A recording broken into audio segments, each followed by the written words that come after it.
Shalom, good morning. Shalom, good morning, Boker Tov. Berta. We're having a little technical difficulty with the camera, so you can't see us, but at least you can follow along with the Hebrew. So we're going to go ahead and begin.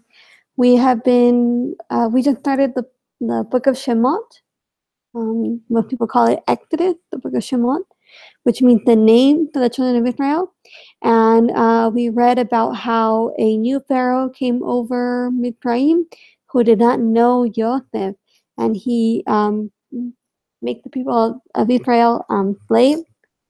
And he also tried to get the midwife to kill the baby boys when they're born.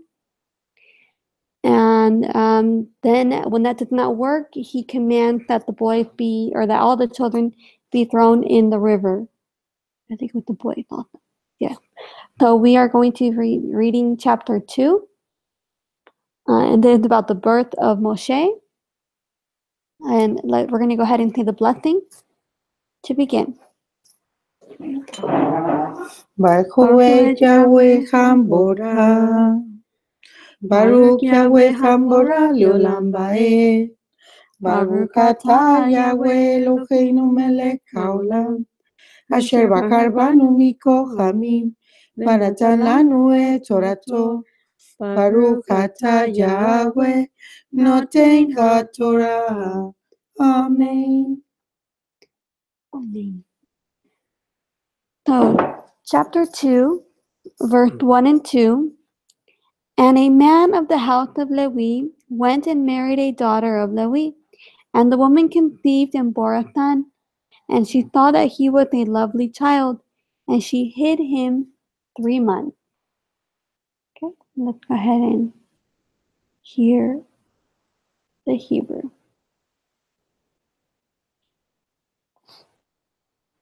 וילך איש מבית לוי, ויקח את בת לוי. ותהר האישה ותלד בן.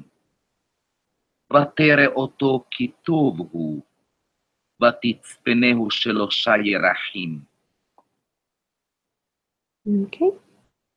And verse 3 and 4. And when she could hide him no longer, she took an ark of wicker for him and coated it with tar and pitch and put the child in it and laid it in the reed by the edge of the river. And his sister stood at a distance to know what would be done to him. So many people believe that he was born a few months early, and that is why she could hide him. She hid him for 3 months. And then she put him in an ark, right? In a small ark, and she put them, it says, in the reed by the edge of the river. So it's not like she just threw him into the water. I think she was trying to keep him,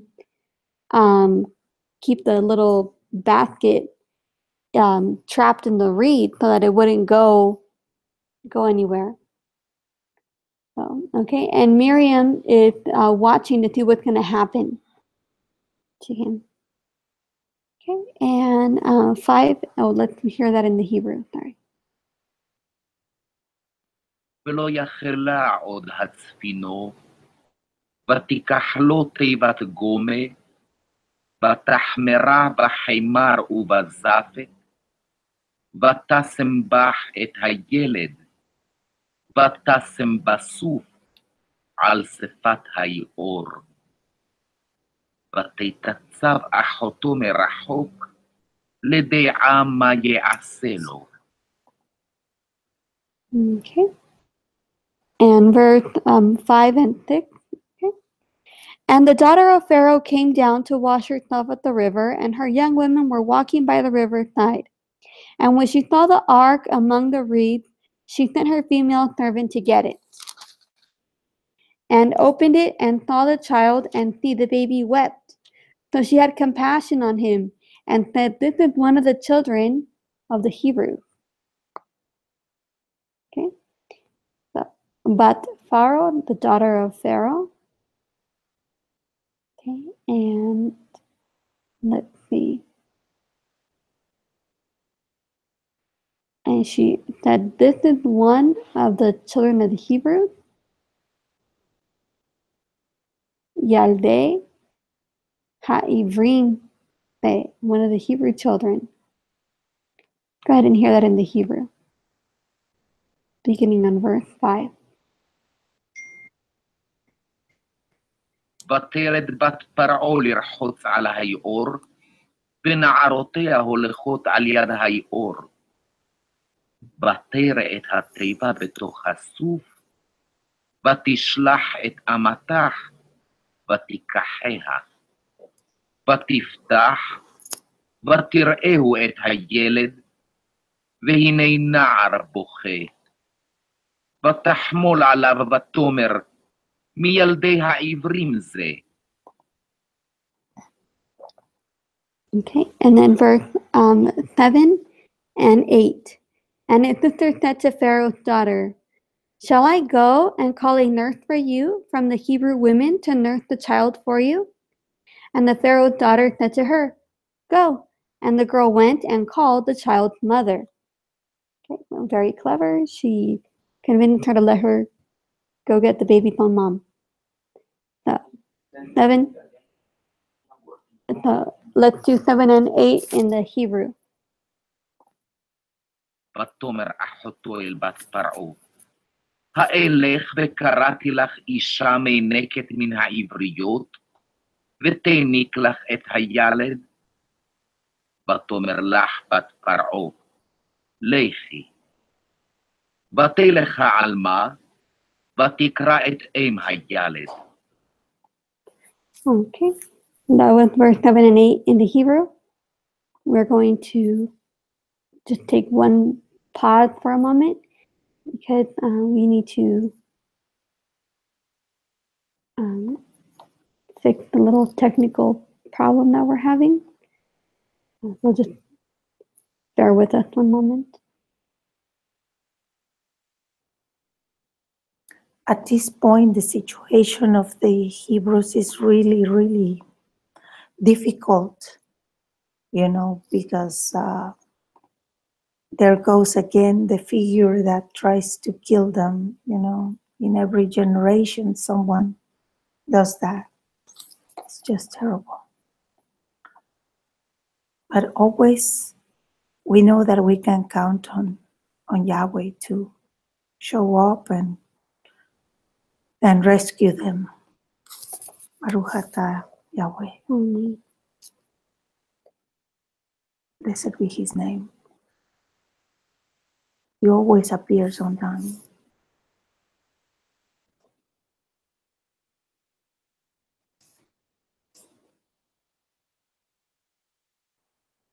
Okay, we're almost ready here.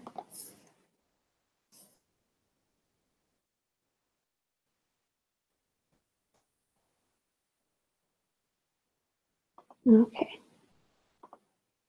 Let's come back. All right. Did we hear in the Hebrew, the 2 and 8, the 8? Yeah.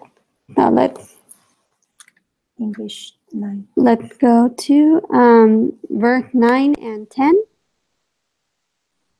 Verse 9 and 10 in the Hebrew. And Pharaoh's daughter said to her, in English, sorry. Pharaoh's daughter said to her, take this child away and nurse him for me, then I shall pay your wages. So the woman took the child and nursed him. And the child grew, and she brought him to Pharaoh's daughter, and he became her son. And she called his name Moshe, saying, because I have drawn him out of the water. Okay, so good morning and welcome. Good morning. To our new person. Okay, so verse 8 and 9. Good morning, Boker Tov. Boker Tov. So we were just reading about how Yocheved, Moshe's mom, gets to nurse the baby, and she gets paid for it. That always surprises me every time I read this part. I just think that's funny how Yahweh works. That's beautiful. How he worked to give her even money for having her child back. That's how he worked in big ways and marvelous ways. Amen. So let's go ahead and hear that in the Hebrew. ותאמר לך בת פרעה, הליכי את הילד הזה והניקיהו לי, ואני אתן את שכרך. ותיקח האישה הילד ותניקהו. ויגדל הילד, ותביאהו לבת פרעה, ויהי לך לבן.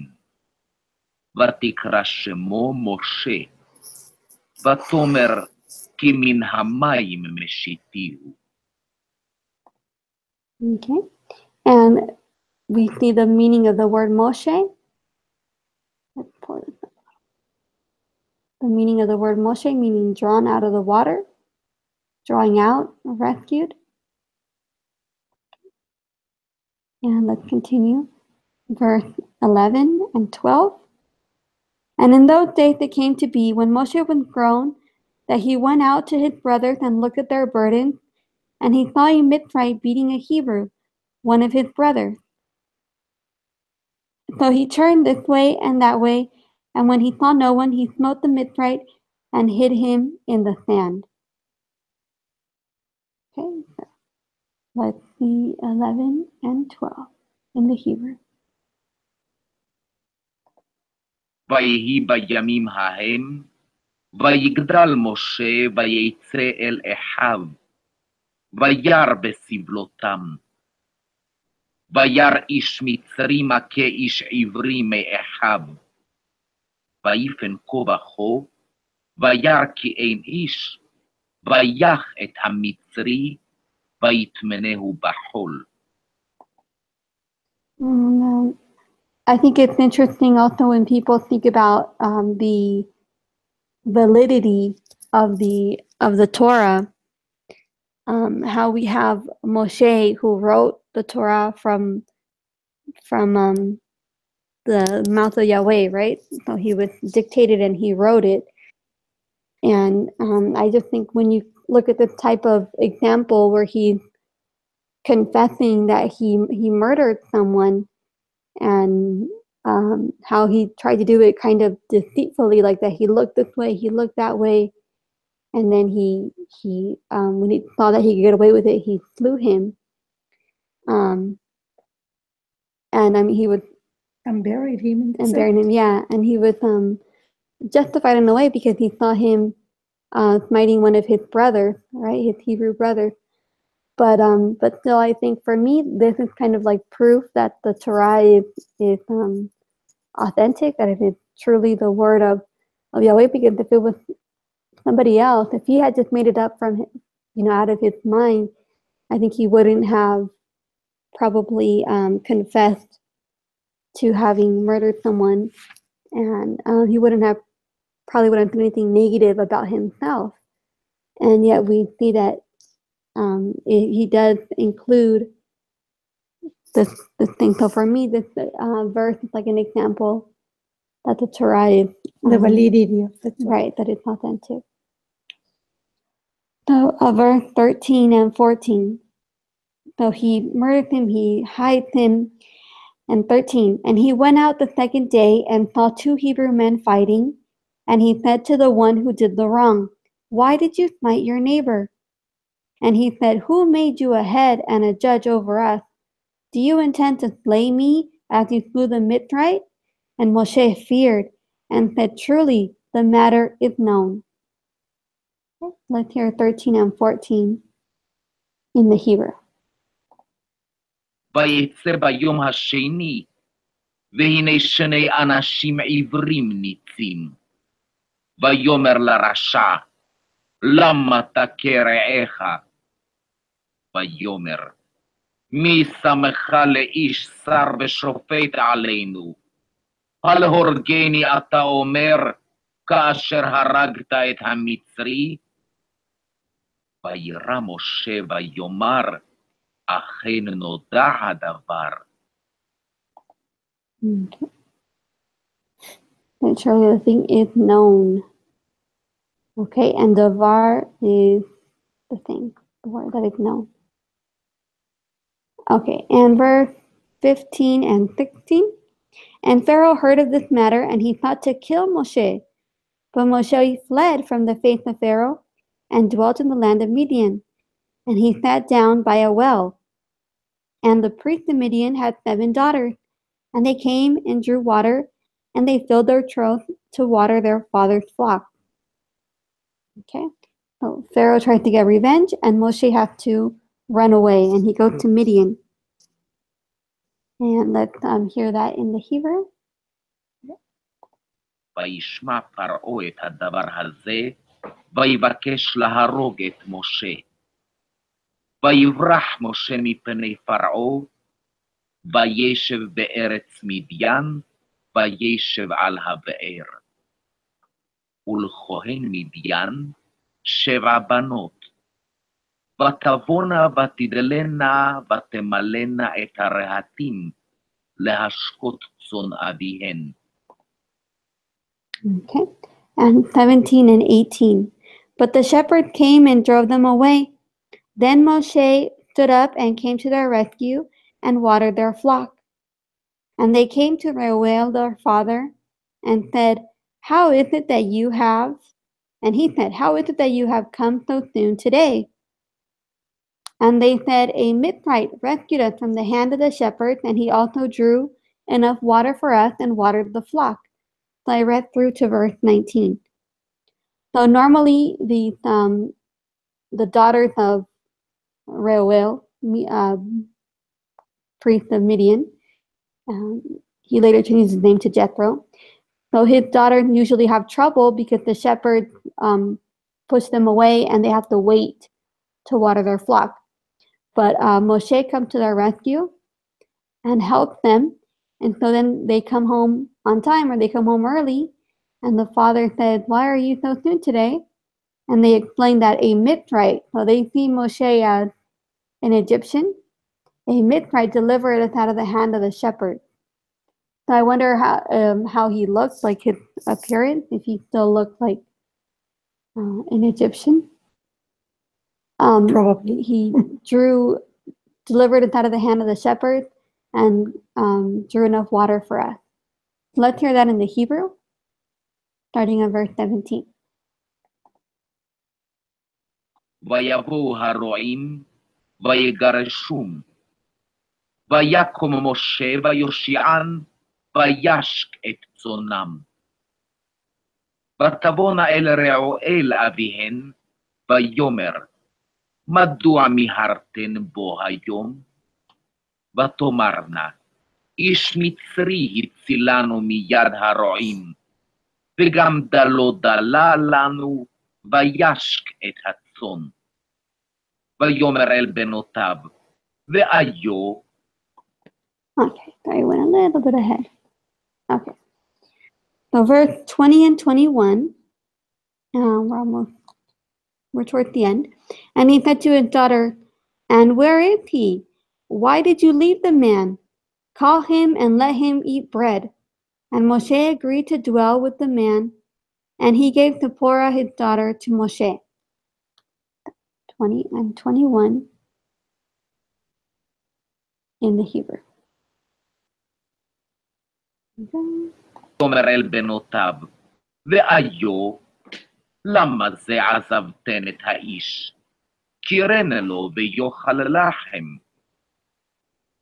ויואל משה לשבת את האיש, ויתן את ציפוריו איתו למשה. Okay. Moshe married Zipporah. 22 and 23. Zipporah, and she bore him a son, and he called his name Gershom, for he said, I have become a sojourner in a foreign land. And it came to be after these many days that the sovereign of Mitzrayim died, and the children of Israel groaned because of the slavery. And they cried out, and their cry came up to Elohim because of their slavery. Very interesting. Okay, so Gershom. Okay. I have been a stranger in a strange land. Okay. And then it says the king of Mitzrayim died, and the children of Israel groaned. So I'm thinking that possibly this means that they're thinking, okay, the one who enslaved us has died, so now this would be the time, if we're going to be free, this would be the time for us to be freed and liberated. Possibly that's what it's referring to. Let's hear that in the Hebrew. ותלד בן, ויקרא את שמו גרשום, כי אמר, גר הייתי בארץ נוכריה. ויהי בימים הרבים ההם, וימות מלך מצרים. ויאנחו בני ישראל מן העבודה, ויזעקו, ותעל שבעתם אל האלוהים מן העבודה. וישמע אלוהים את נאקתם, ויזכור אלוהים את בריתו, את אברהם, את יצחק ואת יעקב. Okay, I went a little ahead. So verse 24 and 25, the last two verses. And Elohim heard their groaning, and Elohim remembered his covenant with Abraham, with Yitzhak, and with Jacob. And Elohim looked on the children of Israel, and Elohim knew. Very amazing. Okay, so Elohim, Vayishma, so Elohim heard, Vayishma Elohim. He heard their groan, Nakatam, and Elohim remembered. So Yizkor, he remembered, Elohim Yizkor. And the other word for remembered, you mentioned it yesterday, it was Zechariah. So Yahweh will remember, that's what Zechariah means, right? The car. Oh yeah, the car. The root word is the car, meaning Elohim remembered his covenant. Memorial or a memory? Yeah, he remembered his covenant, Birgit, with Abraham and with Yitzhak and with Jacob. So he is faithful in his covenant and his promises. And he wasn't going to leave him in the land of Egypt. And then it says Elohim, and Elohim knew. Okay, Yada, Vayada Elohim. So Vayar Elohim, so he looked on the children of Israel, et Bnei Israel, and knew Elohim. Very interesting. Let's go ahead and hear the Hebrew. Let me back up a little bit. Let's hear that in the Hebrew, 24 and 25, the last two verses. הוא בני ישראל מן העבודה, ויזעקו, ותעל שבעתם אל האלוהים מן העבודה.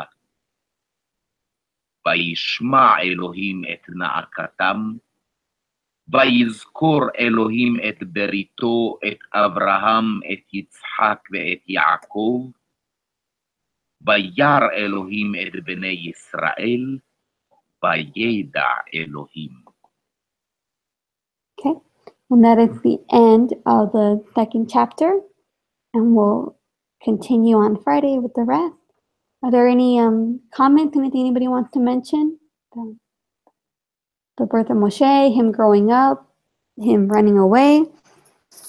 It's how Yahweh, it's going to raise a deliverer.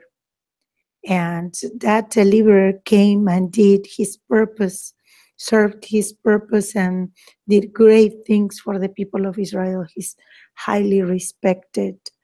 And because of many circumstances, they didn't recognize the second deliverer that Yahweh sent through Yeshua. And but that's not going to be forever. You know, just while the times of the Gentiles is at hand, and then he's going to reveal himself to his brothers, and they will cry and realize that he is the Mashiach. And that's going to be a beautiful, ending of that part in the life of the the Yahudi that are waiting for the Mashiach, not knowing that he already came. Very interesting. And in the same way that we were talking about Yosef being a prototype of the Mashiach, Moshe is also a prototype of the Mashiach, and we see the same thing. So, in a similar way that Pharaoh was murdering the baby boys when Moshe was born, a similar thing happened in the time of Yeshua. When he was born, Herod wanted to kill the baby boy as well. So that's one of the parallels. And okay, we see him going to And Midian. also, Moshe had opposition from some people, right? And they made his load even harder because they were complaining.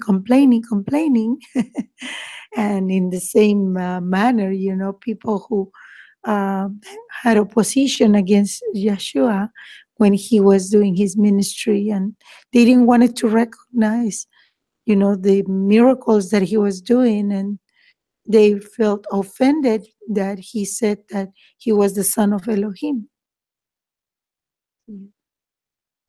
And I think it's just, beautiful, like the end of this chapter, how even though there's so much, suffering and trouble, it's so that Elohim remembers his covenant. He remembers his promises.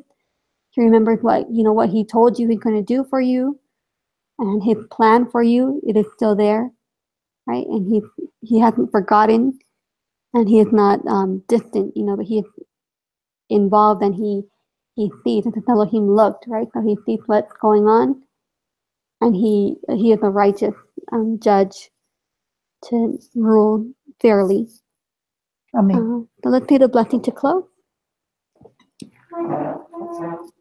Baruch atah Yahweh, Eloheinu melech haolam, asher natan lanu Torah emet, v'kayei olam nata b'tochenu. Baruch atah Yahweh, noten haTorah. Amen. Well, have a blessed morning and wonderful day. Remember that you are the light of this world. May Yahweh bless you. Shalom, shalom. Toda. Shalom, shalom. Shalom. Toda.